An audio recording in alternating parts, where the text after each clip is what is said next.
Dollar की जो ऊंची उड़ान है वो कुछ हद तक खत्म हो गई है। ऐसा लगता है कि ग्राउंड की जाने वापस आ रहा है। डॉलर अपनी उड़ान भूल गया है, रुपया अपनी कदर बेहतर बना रहा है। इस वक्त डॉलर के इंटर बैंक रेट की अगर बात करें 286 रुपए से भी नीचे आ चुका है इंटर बैंक रेट, जबकि ओपन मार्केट रेट घटकर 286 रुपीज़ की सतह पर इस वक्त मौजूद है। पाकिस्तान IMF की शराइत पर तेजी से अमल कर रहा है, जिसके मुताबिक जो इंटर बैंक और ओपन मार्केट के दरमियान फ़र्क है ये कम हो रहा है और खदशा ये जाहिर किया जा रहा है कि पाकिस्तान IMF की बुनियादी शर्त में एक प्राइमरी बजट सरप्लस की शर्त पूरी करने से शायद कासिर रहेगा।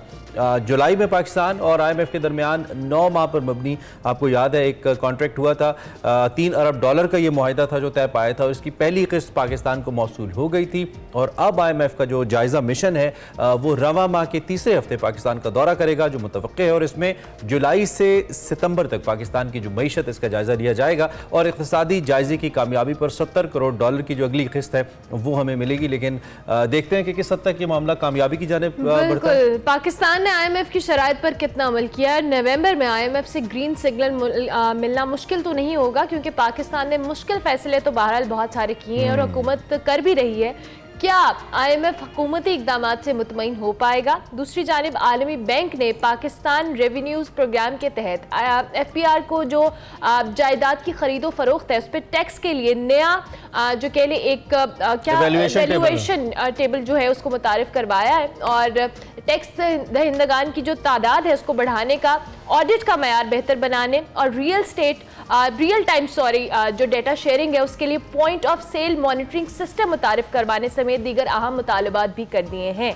ज़राए ने यह भी कहा है कि जी आलमी बैंक का पाकिस्तान रेवेन्यू जो रिजर्व प्रोग्राम है उसमें दिसंबर 2024 में मुकम्मल होने जा रहा है। बिल्कुल, ये जो रेवेन्यू रेजिस प्रोग्राम है इसको लेकर पाकिस्तान ने अपने कुछ ऐसे इक़दाम करने हैं जिससे रेवेन्यूज़ के अंदर बेहतरी आए। इसी के तहत अगली किस्त पाकिस्तान को मिलेगी। जो आलमी बैंक का जायज़ा मिशन है उसने फेडरल बोर्ड ऑफ रेवेन्यू हुकाम से मुतालबा किया है कि टैक्स नेट का दायरा कार बढ़ाया जाए, लोगों को टैक्स नेट में लाया जाए ज़्यादा से ज़्यादा, और जो इकॉनमी है उसे डॉक्यूमेंटेड किया जाए। इसके अलावा जो रियल स्टेट सेक्टर है, हम इफ़ यू रिमेंबर 2 दिन पहले डॉक्टर खाकान के साथ यही डिस्कस कर रहे थे कि 3 सेक्टर्स हैं जिनको हमने बहरहाल टैक्स नेट के अंदर न सिर्फ लाना है बल्कि उनको डॉक्यूमेंट भी करना है, including real estate, including agriculture, including जो हमारा रिटेल सेक्टर है, किराना वगैरह का जो सेक्टर है, वो लोग भी बहुत कम टैक्स देते हैं, तो इनको भी लेके आना, इसमें शामिल करना बहुत ज़रूरी है।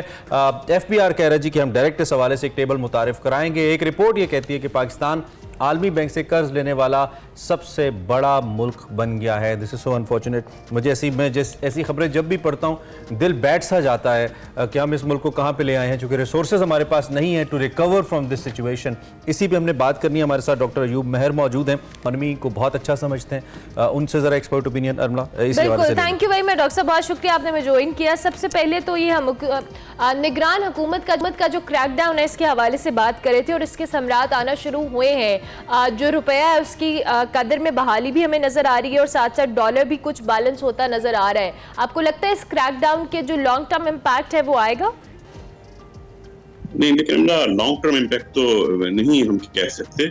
इससे एक शॉर्ट टर्म इम्पैक्ट जरूर आता है, क्योंकि ये एक जिस चीज को कवर करता है ये क्रैकडाउन, ये एडमिनिस्ट्रेटिव मेजर से बेसिकली इसमें जिन लोगों ने डॉलर्स को स्टोर किया हुआ था, जिन्होंने इसका जखीरा किया हुआ था, जिसकी वजह से मार्केट में जो डॉलर की डिमांड एंड सप्लाई है वो इफेक्ट हो रही थी और उसकी डॉलर की वैल्यू बढ़ रही थी इन टर्म ऑफ पाकिस्तानी रुपी, वो शॉर्ट टर्म में इमीडिएटली उस पर फर्क पड़ा है, हमने देखा है, वो ऑब्जर्व किया है। लेकिन इसमें देखिए 2 इसके बहुत इम्पोर्टेंट एस्पेक्ट हैं। पहली चीज ये है कि लोगों ने जो स्टोर किया हुआ था, जो लोगों ने रखा था, बेसिकली उसको रिकवर तो कर लेंगे इन एडमिनिस्ट्रेटिव मेजर से किसी हद तक, लेकिन उसकी असल में उसके रीजंस को हमें आइडेंटिफाई करना होगा। ठीक है, कि उन्होंने स्टोर क्यों किया हुआ था।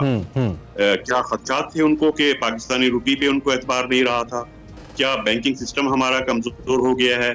क्या ऐसा था कि लोग सेविंग के लिए डॉलर्स अपने घरों में रख रहे थे और उनको खतरा था, रिस्क था कि वो बिजनेस में नहीं लगा पा रहे हैं? मेरे ख्याल में तो ये तीनों ही फैक्टर थे डॉक्टर साहब, तीनों फैक्टर्स हैं। ये शॉर्ट टर्म फैक्टर हैं, वो उन फैक्टर्स को एड्रेस करना होगा।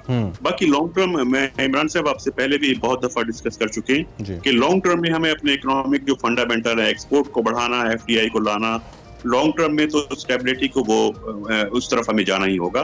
शॉर्ट टर्म में जरूर फर्क पड़ा है, लेकिन शॉर्ट टर्म के फर्क का एक नेगेटिव एस्पेक्ट ये होता है कि जो सडनली अप एंड डाउन होता है ना, चाहे वो करेंसी की वैल्यू हो या शेयर की प्राइस हो या कमोडिटीज की प्राइस हो इवन या रियल एस्टेट की प्राइस, ये जो short term up and down होता है इसको हम कहते हैं ये जीरो सम गेम होता है। जीरो सम गेम का मतलब इससे इकोनॉमी को बेनिफिट नहीं होता, इसमें कुछ कीमत बढ़ रही हो या कम हो रही है। क्रिटिकल क्वेश्चन है डॉक्टर साहब, ये जो शॉर्ट टर्म मेजर्स भी हैं, कुछ ना कुछ इससे हमारे रुपए को ऑक्सीजन मिली है, और खास तौर पे ये जो इंटर बैंक का और रेगुलर मार्केट का रेट है इसके अंदर फर्क कम हुआ है, जिससे आई बिलीव जो लीगल चैनल्स हैं उसके जरिए अगर पैसा ज्यादा आना शुरू होगा तो उससे हमारे जो रेमिटेंसेस के नंबर्स हैं वो बेहतर हो जाएंगे। उम्मीद की जा सकती है कि उसमें कुछ ना कुछ फर्क जरूर पड़ेगा, लेकिन ये जितने भी इनिशियली स्टेप्स लिए गए हैं इसके पीछे बहुत बड़ा किरदार हमारी मिलिट्री लीडरशिप का है। वी मस्ट से दैट जिस तरह के इकदाम उन्होंने किए हैं इसको रेगुलराइज करने के लिए, दर हकीकत तो ये जो इकदाम हैं ये लॉन्ग टर्म चाहिए होते हैं, और जो हुकूमतें होती हैं उनकी तरफ से होते हैं तो ज्यादा रिलायबिलिटी फैक्टर उसके अंदर ज्यादा होता है, और जो इन्वेस्टर होता है वो उसको रीड कर रहा होता है। आपके ख्याल में ये इस शॉर्ट टर्म ये जो बेनिफिट्स हो रहे हैं इकोनॉमी को, ये लॉन्ग टर्म चल पाएंगे इसी तर्ज के ऊपर, या कहीं पे वो शिफ्ट करना होगा जिसकी वजह से एतमाद भी आएगा, अदरवाइज शायद एतमाद ना आ पाए और ये शॉर्ट टर्म ही रह जाए और दोबारा से जैसे पहले भी हुआ था कि डॉलर नीचे आया था और फिर ऊपर चला गया था? देखिए वही मैं बिल्कुल कह रहा हूँ कि इसमें ये एडमिनिस्ट्रेटिव मेजर्स लिए गए हैं, पॉलिसी मेजर नहीं है। इकोनॉमिक पॉलिसी से कंट्रोल होके डॉलर की वैल्यू इकोनॉमिक पॉलिसी से नीचे नहीं आई।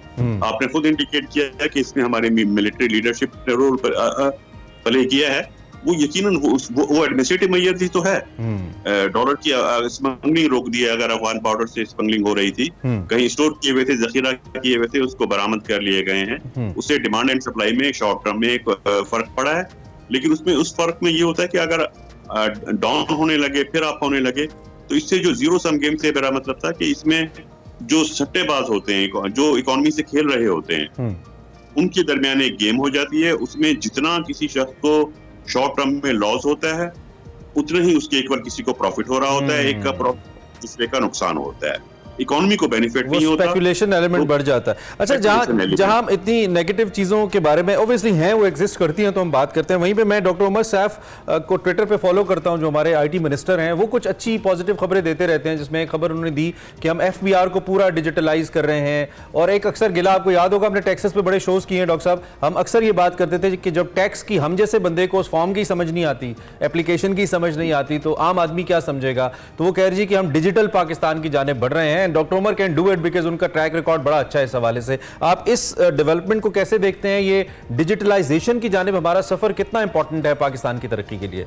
पॉजिटिव डेवलपमेंट है इसमें, लेकिन मेरा जो एक्सपीरियंस है 10 साल से कोशिश हो रही थी, लेकिन अनफॉर्चुनेटली कुछ ना कुछ फैक्टर्स हैं, कुछ लोग हैं या कुछ लोगों के वेस्टेड इंटरेस्ट हैं कि डिजिटलाइजेशन शुरू होती रही और होने के बाद किसी न किसी स्टेप पे आके वो रिवर्स कर जाती है या उसमें स्टक हो जाती है। वो डिजिटलाइजेशन से बहुत सिंपल हो जाता, सिंपल भी हो जाएगा, इफेक्टिव भी होगा, एफिशिएंसी भी आएगी।